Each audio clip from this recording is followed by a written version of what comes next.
따라서 다른 표적도 여기 보니까 다른 표적도 많이 행하셨으나 요한복음에는 7개의 표적만 나옵니다. 예수님 표적을 7개만 행하셨나? 가나의 표적, 왕의 신하의 표적, 38년 된 병자의 표적, 오병이의 표적, 바다 위를 걸어가신 표적, 날 때부터 소경된 사람을 고치신 표적, 나사로를 살려주신 표적. 이래서 가나의 표적으로부터 시작해서 그 나사로를 살리신 표적까지 7개의 표적이 나오는데 예수님이 그 표적을 7개밖에 안 행하셨나? 그렇게 요한복음을 읽으면 안 된다는 겁니다. 복음서에는 예수님이 행하신 그 사역을 전부 다 기록해 놓은 게 아닙니다. 전부 다 기록해 놓으면 이 세상이라도 예수님의 그 사역에 대해 쓴 책을 감당하기 어렵다. 예수님의 사역이 뭐 어마어마하게 많으셨다. 뭐 그 얘기를 좀 하고 있는 겁니다. 그러니까 표적이 7개만 있었던 게 아니고 그 외에도 많은 표적이 있지만은 그 요한복음의 저자는 7개의 표적만 이렇게 사용했다. 표적이라고 하는 그 헬라어 말은 세메이온이라고 하는 그런 뜻을 갖고 있는데 그 표적은 예수님이 그리스도가 되신다라고 하는 것을 드러내기 위해서 썼던 게 표적입니다. 그래서 예수님이 표적이라고 하는 사건을 통해 가지고 예수님이 그리스도라고 하는 것을 믿게 하려고.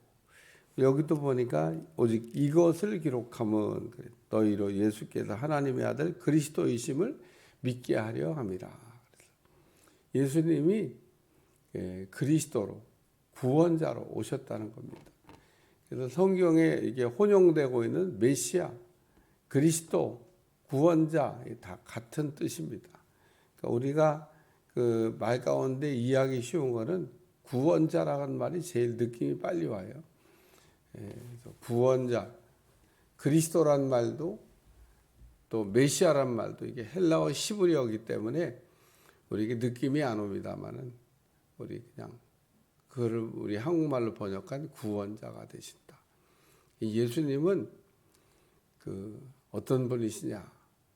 구원자로 오신 분이다. 주 예수를 믿으라. 그럼 너와 내 집이 구원함을 얻으리라.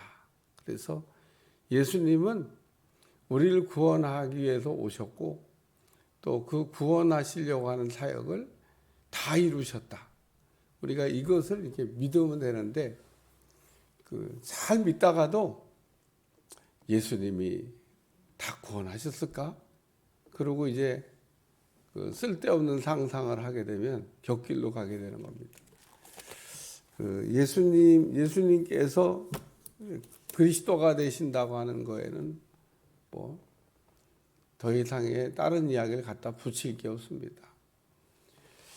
다른 얘기를 갖다 붙이면 오히려 군더더기가 되는 거예요. 예수님은 구원자가 되신다. 예수님 이 땅에 왜 오셨나? 구원하시려고 오셨습니다. 그러면 그 구원 사역을 다 이루셨나? 다 이루셨습니다. 그래서 초대교회 때부터 지금까지 제가 이단은 크게 2개의 뿌리가 있다고 얘기합니다. 하나는 영지주의, 또 하나는 율법주의. 목사님 또 하나 있는데요. 또 하나 있을 수 있는데 그것도 내내 사실은 영지주의 안에 포함되지 않을까 그런 생각이 듭니다. 뭐 나누면 영지주의, 율법주의, 신비주의 이런 거 있는데 그 신비주의라고 하는 게 내내 영지주의 안에 그것도 들어갑니다. 어쨌든 그 이단의 큰 2개의 그 줄기가 있는데 다 예수님이 그리스도가 되신다고 하는 것을 바르게 이해하지 못한 사람들이 그냥 생각했던 잘못된 생각이죠. 그러니까 우리가 조금만 정신 안 차리면 영지주의로 가고 조금만 더 정신 안 차리면 율법주의로 갑니다. 그러니까 율법이라고 하는 것은 복음이 없는 사람을 우리가 그 율법주의라고 그래요. 그러니까 복음으로 예수님이 오셨는데 그 복음을 모르거나 혹은 복음을 안 받아들이고 그저 율법으로 사는 겁니다. 율법을 그냥 하나도 어기지 않고 내가 사는 거. 율법을 다 지키려고 하는 거야 뭐 좋은 거죠. 뭐 율법을 뭐 그냥 막 어기면서 그냥 막 살면서 뭐 우리가 살라고 주신 게 아닌데, 어쨌든 율법을 통해서 우리가 얻는 영적 유익은 죄를 깨닫는 거고, 죄를 깨닫고 보니까 어떻게 그러면 해결할 것인가 라고는 문제가 남는데, 그걸 위해서 예수님이 오셨고 우리가 그 예수님이 구원자가 되신다는 걸 우리가 믿음으로 구원을 받는 겁니다. 그래서 주 예수를 믿으라 그래야 너와 내 집이 구원함을 얻는다. 세 번째 말씀은 그 이름을 믿고 그 이름을 힘입어 라는 말씀이 나오는데, 예수님의 이름을 믿고 그 이름을 힘입어, 예수님을 믿고 예수님의 이름으로 얻는 게 뭐냐? 생명이라는 겁니다. 오늘 예수님이 어떤 분이냐? 그럴 때 예수님은 길이요 진리요 생명이 되신다. 그런데 예수님이 그 길이요 진리요 생명이 되신다는 요 세 개의 말씀 가운데도 사도 바울이 믿음과 소망과 사랑은 항상 있을 것인데 그 중에 제일은 사랑이다 이렇게 얘기한 것처럼, 오늘 여기도 그 길이요 진리요 그 생명이라고 하는 말씀 가운데 정말 우리에게 중요한 말씀은 생명이라는 거죠. 우리가 예수님 안에서 또 예수님을 통해서 생명을 우리가 얻는데, 사람은 이게 똑같이 보여도 생명이 있는 사람, 생명이 없는 사람, 생명의 불이 꺼져가는 사람, 생명의 불이 뜨겁게 타오르는 사람. 그러니까 오늘 생명이 있냐 없냐, 그리고 그 생명이 얼마나 뜨거우냐. 육신의 생명도 이게 소환을 닿으면요 점점 그 힘을 잃어가요. 어쨌든 우리에게 육신의 생명이든 영의 생명이든 그 생명이 그 힘이 있어야 되는데, 육신의 생명이 꺼져가는 걸 보면서도 영의 생명 관리를 잘 못하는 분들이 있습니다. 육신의 생명은 꺼져가지 않게 하기 위해서 막 애를 쓰는데 영의 생명은 다 꺼져갔습니다. 영의 생명이 꺼지거나 영의 생명 불꽃이 이게 사라지게 되면 교회 오는 것도 싫고 기도하는 것도 싫고 모든 게 다 힘들어져요. 왜냐하면 영적인 일을 하는 게 영적인 힘인데 영적인 힘이 없는데 무슨 수로 영적인 일을, 그러니까 마음은 온이로되 안 되는 겁니다. 그러니까 예배도 안 되고 기도도 안 되고, 그것만 안 되면 좋은데 그 외에도 나머지 부수적인 것까지 다 안 됩니다. 그래서 오늘 우리는 생명을 얻었으면 생명을 얻은 날로부터 시작해서 생명 관리를 잘해야 됩니다. 오늘 영의 그 양식인 하나님의 말씀을 잘 이렇게 공급함으로, 그래서 영의 양식을 이게 매일매일 적은 것 같지만 적은 게 아닙니다. 오늘 우리가 하나님의 밥을 먹으러 갔을 때 뷔페가 왜 장사가 되냐? 한없이 먹을 수 있는 게 아니에요. 처음엔 접시 들고 신나게 왔다 갔다 하는데 한참 왔다 갔다 하면 빈 접시 들고 왔다 갔다 해요. 그렇잖아요. 뷔페 가서 꼭 그런 걸 구경해요. 저도 그래요. 처음에 막 많이 담아서 먹었는데 나중에 좀 이제 끝나고 갈 때쯤 되면 접시 안 들고 계속 뺑뺑 돌립니다. 아무것도 못 채워. 왜 빈 접시 들고 다니는지 아세요? 거기 먹을 게 가득 있는데 이제 더 안 들어가. 이제 먹을 수가 없어요. 그러니까 처음에 갔을 때 신났는데 신나는 게 점점 마지막에는 야 이제 더 못 먹겠다.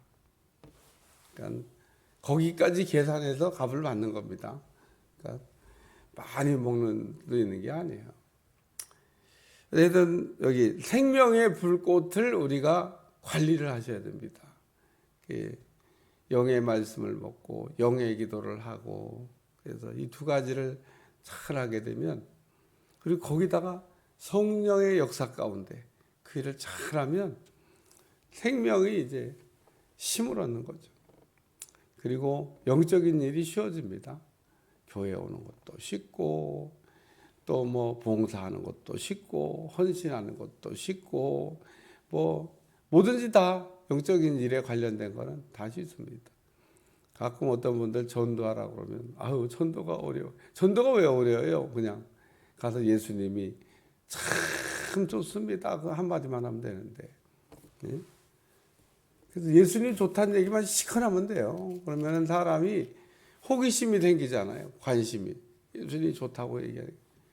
그분이 왜 좋냐고. 그럼 예수님이 구원자가 되신다고. 예수님이 우리에게 생명을 주신다고. 예수님이 우리에게 길을 인도하시고, 예수님이 우리에게 자유를 주십니다. 그리고 막 그 나머지 설명하는 건 어려운 일이 없습니다. 갈급한 사람에게 복음 전하는 건 쉬운데, 먹기 싫은 사람에게 복음을 밀어 넣는 것은 어렵습니다. 마음이 열린 사람한테 복음을 넣는 건 쉬운데, 마음이 닫힌 사람한테 복음을 넣는 거 거의 불가능합니다. 그래서 오늘 우리가 그 생명을 이렇게 얻게 하는 거, 뭐 그거보다 더 중요한 일이 없습니다. 영혼을 이렇게 바라보면서 죽은 영혼을 볼 때 그 죽은 영혼 속에 생명을 넣어줘야 되겠구나. 생명만 들어가면 살아나겠구나. 우리가 사도행전을 읽다 보면 나면서부터 안진뱅이가 성전 미문에 앉아 있는데, 그 사람은요 낳고 난 다음에 막 성전을 뛰어 들어갔던 걸 보니까 성전에 매일 들어가 예배 드리는 사람들이 부러웠던 것 같아요. 근데 이 신체에 문제가 생긴 사람은 성전에 못 들어갑니다. 율법에 들어올 수 없다고 정해놨어요. 그러니까 꿈에도 성전을 들어가고 싶은데 들어갈 수가 없습니다. 안진뱅이 성전에 못 들어갑니다. 신체에 문제가 생기면 성전에 못 들어가요. 근데 매일 들어가는 사람들 구경은 하죠. 야, 참 좋겠다.